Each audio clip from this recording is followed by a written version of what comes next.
Mari kita berdoa bersama-sama. Bapa, kami bersyukur kami telah memuji dan memuliakan Engkau. Kami bersyukur karena Engkau begitu ajaib, Engkau begitu baik, sehingga sebagaimana kami ada hari ini dalam keadaan sehat, kami bisa merayakan Natal ini bukan karena kuat dan gagah kami, tapi ini merupakan bukti penyertaan Tuhan Allah yang Immanuel dalam kehidupan kami.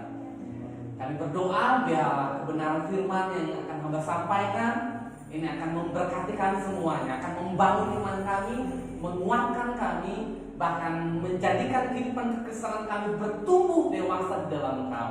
Urapi hambamu, biarlah hikmah, urapan, otoritas turun atas hambamu dan setiap kami bisa memahami dan menjadi pelaku-pelaku firman Tuhan.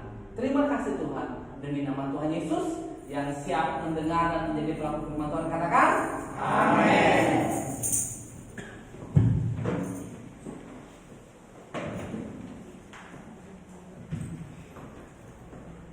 Oke, salam semuanya. Ya, pertama-tama saya mengucapkan banyak terima kasih diberi kepercayaan untuk menyampaikan firman Tuhan di Natal Dalet di tahun 2020.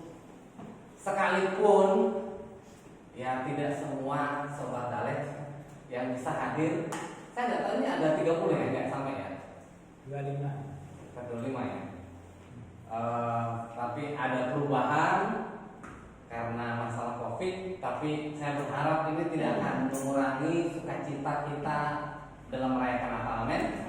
Saya berharap kita semua tetap antusias. Haleluya. Oke, nah hari ini saya akan beri tema khotbah Natal Dalet malam hari ini. Saya beri judul Talk Less Do More.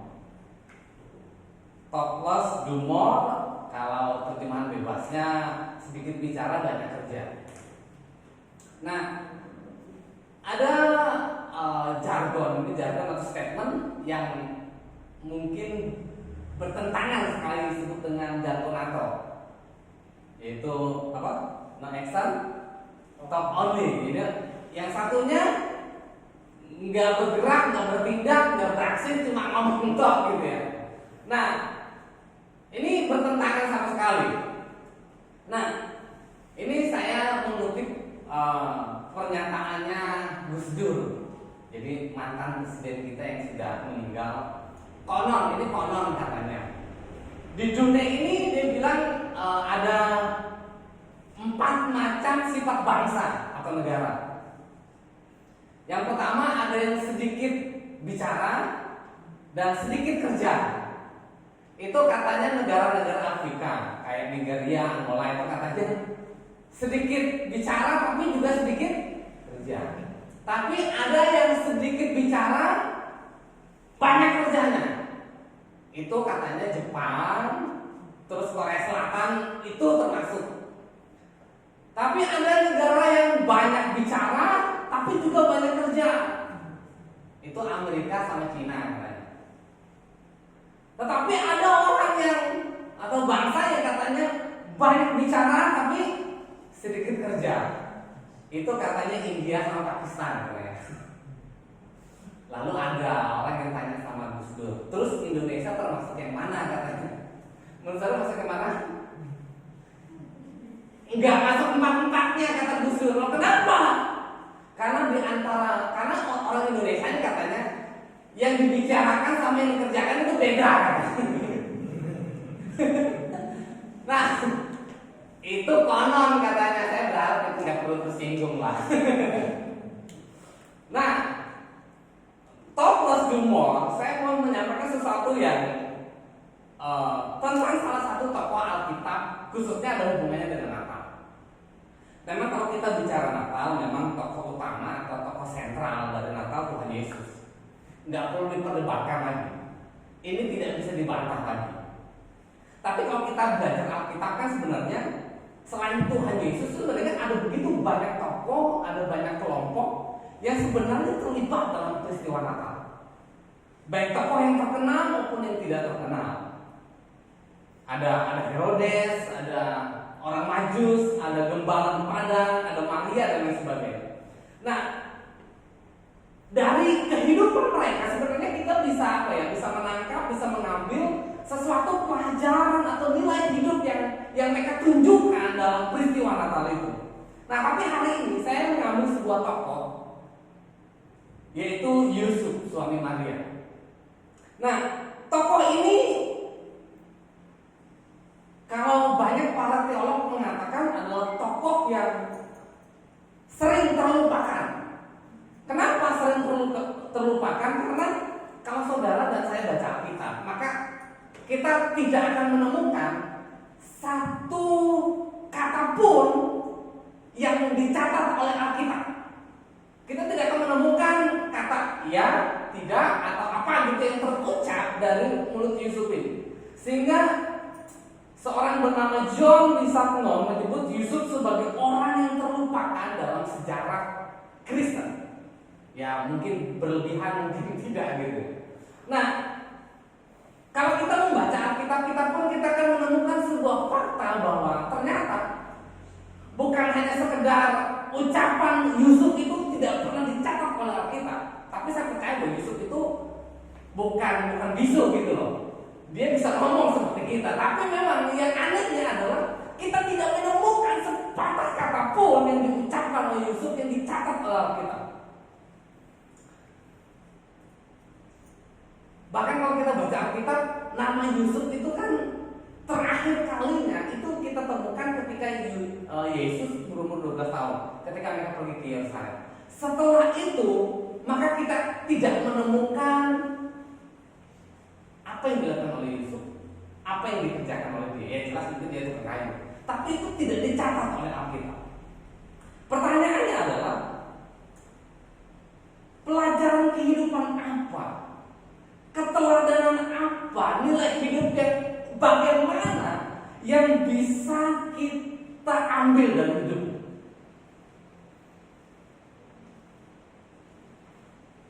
Ternyata kesimpulan awal saya adalah warisan berharga atau pelajaran yang bisa kita dapatkan dari Yusuf bukan dari apa yang dia katakan, tetapi dari apa yang dia lakukan, apa yang dia kerjakan.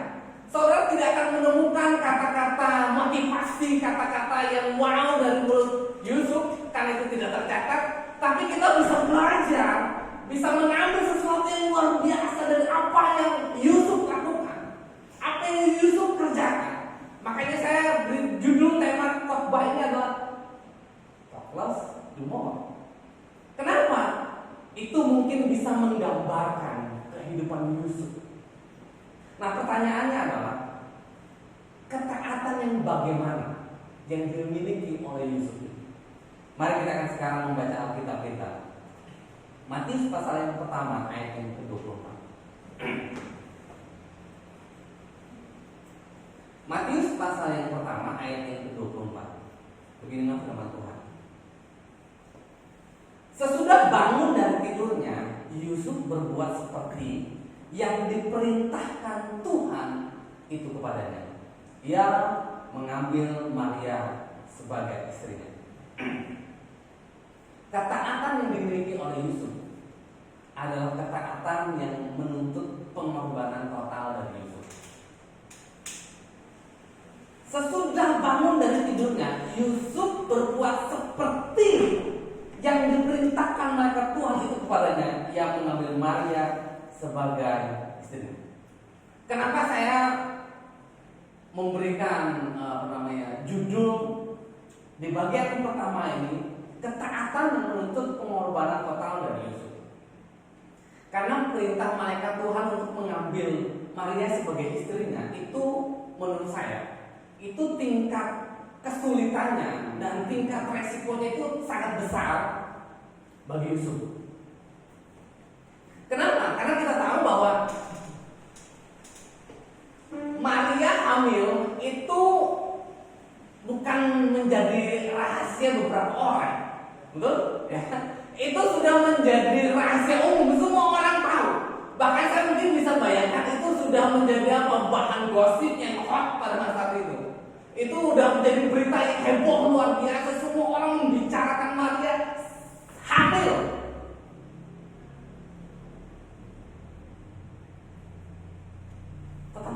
yang luar biasanya adalah ketika Yusuf mempertimbangkan, ya kan, dia sudah memikirkan, mempertimbangkan dan mengambil keputusan, saya akan ceraikan dia. Tapi tiba-tiba malaikat Tuhan muncul dan berkata, Yusuf, jangan takut, ambil aja. Kenapa ini resiko yang tinggi? Jelas. Kita tahu bahwa kalau Yusuf ngambil, maka reputasi, nama baiknya bisa apa? Hancur, betul ya? Yusuf itu terkenal orang saleh, terkenal orang baik. Makanya kalau saudara baca kan Yusuf itu orang yang tulus hati. Tapi sebenarnya kalau saudara baca dalam bahasa aslinya ada kaios. Itu di kaios itu punya pengertian bukannya tulus hati, tapi orang saleh, orang benar. Nah sekarang bagaimana mungkin orang saleh, orang benar, orang baik yang terkenal di masyarakat pada saat itu tuh ngambil perempuan tetap tunangannya itu yang sedang hamil. Kira-kira gimana saudara? Jelas reputasinya, dia sedang mempertaruhkan sebuah reputasinya yang baik yang mungkin selama ini udah dibangun sedemikian rupa itu karena hancur. Bukan hanya reputasi atau nama baiknya, tapi nama keluarganya, nama keluarga besar akan tercoreng. Jangan lupa firman Tuhan berkata bahwa Yusuf itu keturunan raja, betul nggak? Ya kan, itu keturunan raja Daud. Artinya apa? Bahwa itu darah ningrat itu ada dalam kehidupan Yusuf. Tapi kalau dengan Maria selesailah sudah. Selain itu, dia sebagai seorang pebisnis, tukang kayu, jangan-jangan mungkin dia akan kehilangan apa saudara? Kepercayaan dari rekan-rekan bisnisnya. Kenapa? Nama baiknya terhancur. Tapi kalau kita baca ayat ini, seolah-olah dia nggak peduli. Dia mengambil sebuah risiko yang sangat besar. Dia tidak peduli apa kata orang. Dia tidak peduli apa kata dunia, kan seperti itu. Dia tetap melakukannya. Luar biasa. Ketaatan yang menurut saya langka dan sangat sulit. Makanya saya bilang tingkat kesulitan ketaatan ini sangat luar biasa.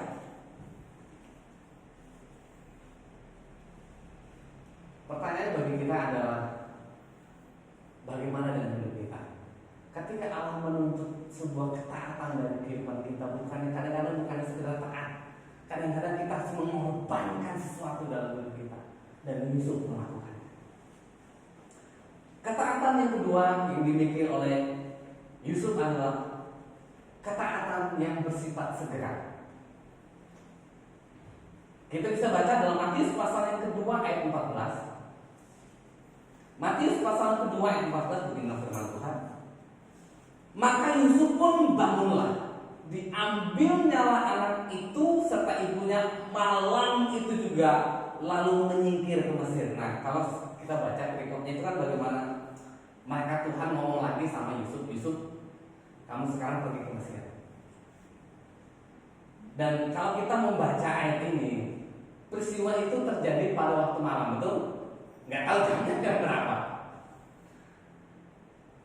Yang luar biasanya kalau kita baca ayat ini, maka Yusuf pun bangunlah, diambilnya anak itu serta ibunya apa? Malam itu juga.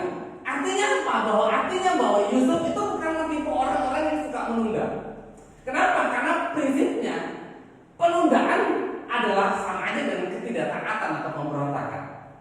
Dan kalau kita melihat di sini, ternyata Yusuf pun nggak cari-cari alasan. Anda bisa bayangkan kalau misalnya saudara kan tukang kayu. Tukang kayu itu, kalau saya mempelajarinya itu tukang kayu itu sebenarnya begini. Kerjaan tukang kayu itu begini. Dia ngambil kayu ke hutan, lalu dia mengolah kayu itu. Kayu itu bisa dijadikan apa? Bisa dijadikan rumah, bisa dijadikan kapal, bisa dijadikan jembatan dan sebagainya. Jadi saudara bisa bayangkan bahwa pekerjaan tukang kayu itu begitu berat, begitu sulit, dan mungkin dia bisa capek, betul nggak? Tapi kalau kita lihat apa yang dilakukan oleh Yusuf nggak ngomong ini, aduh masih malam, besok pagi, ya kan? Bisa aja kan dia cari alasan dia supaya aku udah capek kerja seharian nih, atau mungkin aku ngantuk nih, aku udah lelah, aku belum siap dan bla bla bla dan lain sebagainya. Tapi luar biasanya Yusuf mengatakan, Yusuf bertindak dalam ketaatannya, malam itu juga dia menyingkirkan Mesir. Ketaatan yang segera, bukan tipe orang menunda. Bahkan kalau kita baca tadi poin yang pertama, bagaimana malaikat Tuhan ngomong kepada Yusuf, Yusuf, kamu ambil Maria sebagai istrimu. Dia enggak berkata kepada malaikat, saya doa dulu. Saya pikir-pikir dulu lah, ini resikonya tuh berat nih, ya kan? Saya berdoa sekali Tuhan dulu lah, saya berdoa puasa, kan kadang-kadang kita seringkali menggunakan alasan-alasan rohani gitu. Tapi Yusuf enggak, ketika mereka mau ambil, besok dia langsung ambil, langsung resmi. Hanya dia enggak bersetubuh aja kan dengan Maria sampai Maria melahirkan bayi Yesus. Kita bisa bayangkan kalau misalnya Yusuf ini orang yang suka tipe-tipe yang suka menunda, maka itu begitu membahayakan bagi hidupnya, membahayakan bagi Maria, dan membahayakan bagi bayi Yesus. Oleh sebab itu, saya berharap bahwa keteladanan ini akan mendorong hidup kita pun melakukan yang sama dan kita. Amin, saudara. Kalau mungkin hari-hari ini kita sering menunda-nunda Tuhan mau melakukan ini, Tuhan sedang mungkin menggerakkan kita untuk melakukan sesuatu, keputusan sesuatu, seringkali kita menunda-nunda. Saya berharap malam hari ini kita bertobat, amin. Menjadi pelaku firman yang segera, ketaatan yang segera dalam kehidupan kita.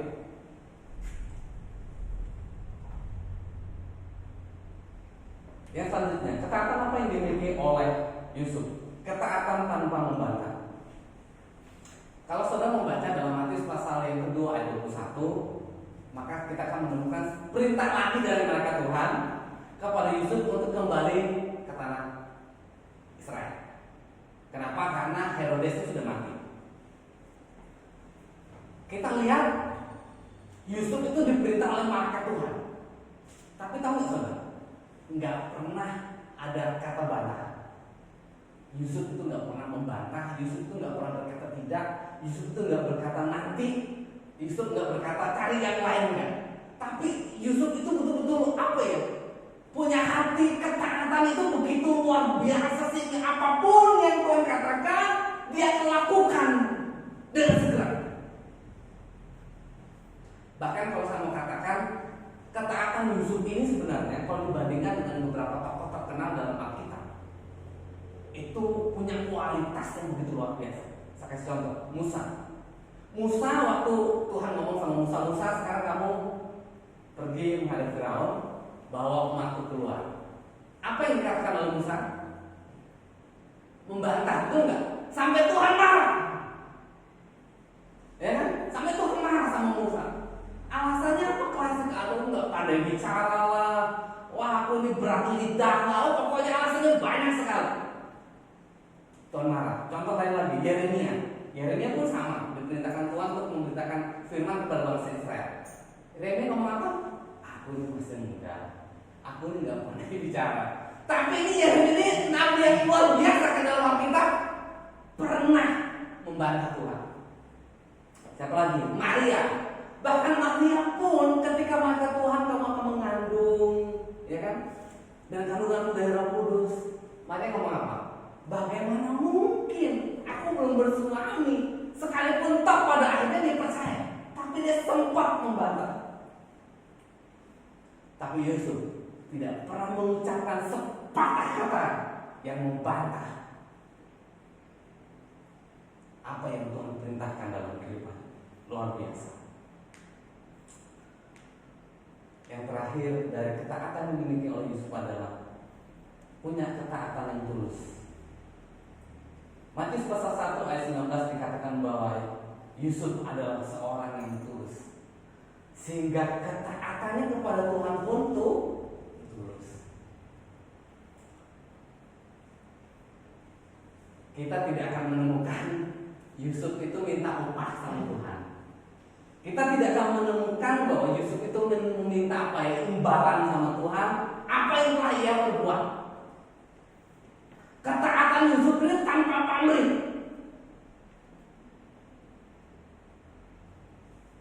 Seringkali kan kadang-kadang kita pun ketika kita melakukan firman Tuhan, seringkali kita apa? Menuntut, betul nggak? Saya Tuhan berkati saya sudah lakukan ini loh Tuhan. Saya sudah memberi loh Tuhan, tolong beri saya dong.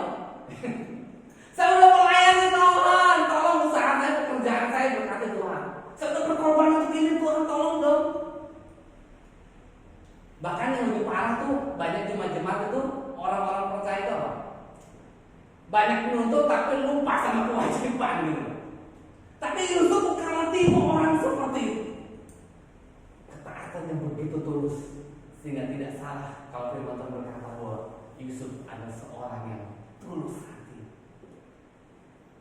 Jadi pelajaran pertama yang bisa kita dapatkan dari kehidupan Yusuf bukan dari apa yang dia katakan, tapi aksinya, tindakannya, ketaatan yang begitu luar biasa kepada setiap kehendak Tuhan. Yang kedua, apa yang bisa kita pelajari dari kehidupan Yusuf? Yang kedua yang saya mau sampaikan adalah Yusuf adalah seorang yang bisa dipercaya dan bertanggung jawab. Yusuf adalah seorang yang bisa dipercaya dan bertanggung jawab. Pada masa itu jelas ada begitu banyak orang di Israel. Tapi pertanyaannya adalah kenapa Tuhan pilih Yusuf? Pertanyaan selanjutnya adalah kira-kira Yusuf, nama Yusuf pada saat itu kira-kira satu-satunya apa banyak? Jelas banyak, karena itu nama pasaran orang Yahudi. Tapi kenapa Yusuf yang itu gitu? Anda bisa bayangkan waktu Tuhan itu melihat Allah itu melihat dari atas itu. Kira-kira siapa yang saya akan percaya dan orang itu bisa dipercaya bertanggung jawab? Kenapa? Karena saya akan mengirimkan anak saya ke dunia. Dan ternyata Tuhan menemukan seorang yang bernama Yusuf. Dan ketika Yusuf diberikan sebuah kepercayaan, ya kan kalau kita baca Matius pasal 1 tadi, dalam mimpinya malaikat Tuhan menjelaskan bahwa kamu jangan takut mengambil Maria sebagai istrimu. Kenapa? Karena kandungannya itu berasal dari Roh Kudus, ya kan? Jangan takut.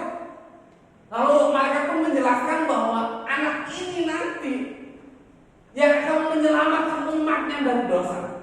Nanti kamu kalau udah lahir kasih nama dia Yesus. Dan dia melakukan tepat, tidak meleset sedikit pun, seperti yang diperintahkan oleh malaikat. Sehingga kita bisa menyimpulkan bahwa betul Yusuf merupakan seorang yang bisa dipercaya dan bertanggung jawab. Yusuf itu bukan orang yang banyak ngomong tapi nggak pernah bertindak. Yusuf bukanlah tipe orang yang apa ya, dipercaya tapi pada akhirnya melalaikan tugasnya. Bukan seperti itu. Apa yang bisa kita pelajari dari prinsip ini? Yang saya mau katakan adalah jangan puas menjadi orang percaya Yesus, tetapi mari kita menjadi orang yang bisa dipercaya Tuhan dalam hidup kita, kan? Kalau kita udah percaya Yesus, puji Tuhan itu bagus. Tetapi mari kita masuk ke dalam sebuah level kehidupan rohani kita, bagaimana saya dan saudara bisa dipercaya dan menjadi orang yang bertanggung jawab dalam hidup kita. Karena jujur saja saudara, ada begitu banyak orang yang apa ya? Saudara pernah dengar nggak istilah ini? Panas-panas saya. Pernah? Pernah ya? Ya ini mungkin orang yang semangat di awal tapi melempem pertengahannya gitu maksud saya. Ya kan? Ada begitu banyak orang itu yang dia gitu panas-panas saya, yang semangat dikasih tugas ini, dikasih tanggung jawab ini, wah dia lakukan begitu luar biasa. Tapi ketika muncul masalah, muncul persoalan, langsung apa saudara? Berat kita semua berat. Nah, Yusuf bukan orang seperti itu. Saya mau katakan ini kepada kita semua. Ketika Tuhan memberikan kepada kita sebuah tugas, sebuah tanggung jawab, kerjakan itu dengan selesai, amin. Yusuf bukanlah orang yang banyak bicara, tapi dia adalah orang yang banyak kerja, yang bertanggung jawab sepenuh. Pernahkah kita menemukan sebuah kelalaian yang diperintahkan oleh Tuhan kepada Yusuf? No. Ketika Tuhan berfirman kepada dia, lakukan ini, kerjakan semua, dia kerjakan luar biasa. Anda bisa bayangkan ketika dia harus pergi ke Mesir. Mesir itu adalah daerah dalam perjalanan itu sudah mengandung begitu banyak bahaya ketidakpastian. Ya kan, dia harus meninggalkan usaha bisnisnya. Dia mau makan apa di sana, nggak ada yang tahu. Dia mau tinggal di mana, nggak ada yang tahu. Tapi toh dia tetap melakukan dengan semua resiko bahaya yang mungkin terjadi dalam kehidupannya. Dia tidak peduli semuanya itu. Makanya saya bisa katakan bahwa Yusuf merupakan salah satu tokoh dalam Alkitab yang mampu menyelesaikan tugasnya dengan baik. Finishing well, menyelesaikan dengan baik. Sekalipun mungkin kita tidak tahu bagaimana dia meninggal, betul nggak? Umur berapa dia meninggal kita tidak tahu. Tapi yang pasti adalah, sekalipun mungkin banyak para teolog yang mengatakan bahwa dia adalah tokoh Natal yang sering terlupakan, tapi dia melakukan sebuah tugas tanggung jawab yang luar biasa. Ada nggak kira-kira lagu Natal yang nyangkut Yusuf? Ada nggak? Nggak ada, betul nggak? Nggak terkenal, Yusuf tuh nggak terkenal. Bahkan Talunan pun ada lagunya, betul nggak sobat? Emas kebanyakan perak ada lagunya. Yusuf nggak enak lagunya. Tapi saya yakin itu tidak mengecilkan hati Yusuf. Saya yakin di surga nanti dia akan menemukan hadiah dan mendapat hadiah luar biasa. Kenapa? Karena tugas tanggung jawab untuk membesarkan Tuhan Yesus itu mudah gampang. Bukan mudah gampang, angel. Ini kalau menurut saya, ini merupakan salah satu tugas tanggung jawab yang begitu berat, tapi sudah dilakukan dengan benar dan baik oleh Yesus. Kesimpulannya adalah seperti ini, Bapak Ibu yang terkasih. Ketaatan kita kepada Tuhan tidak bisa digantikan oleh aktivitas, kegiatan, atau ritual agamawi dalam hidup kita. Ingat firman Tuhan berkata bahwa ketaatan lebih baik daripada korban. Ketaatan lebih baik daripada korban. Saudara mau korban berapa buat Tuhan? Emas perak kita nggak akan berarti kalau kita nggak taat. Ketaatan adalah sesuatu hal yang penting di mata Tuhan. Saya berharap bahwa kita di momen Natal ini mengoreksi hidup kita. Apakah saya sudah menjadi orang yang taat? Apakah saya sudah menjadi orang yang bertanggung jawab?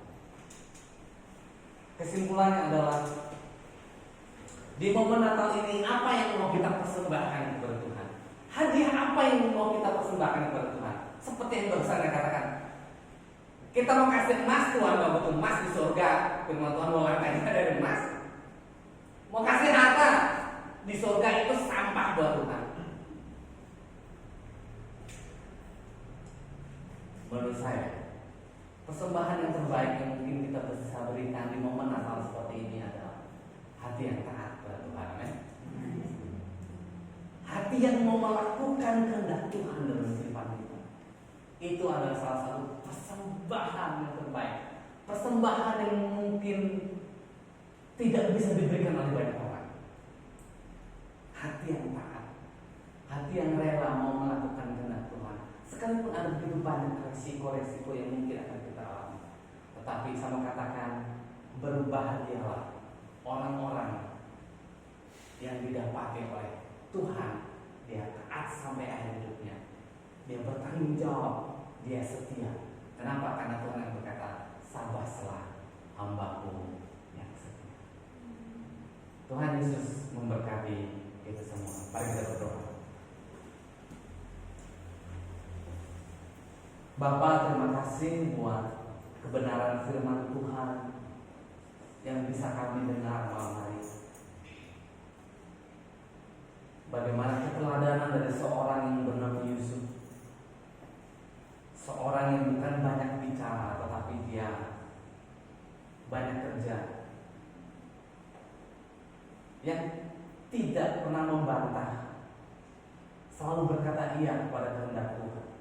Sekalipun ada begitu banyak tantangan dan risiko yang mungkin harus dihadapi, malam hari ini Tuhan tolong jamah hati kami.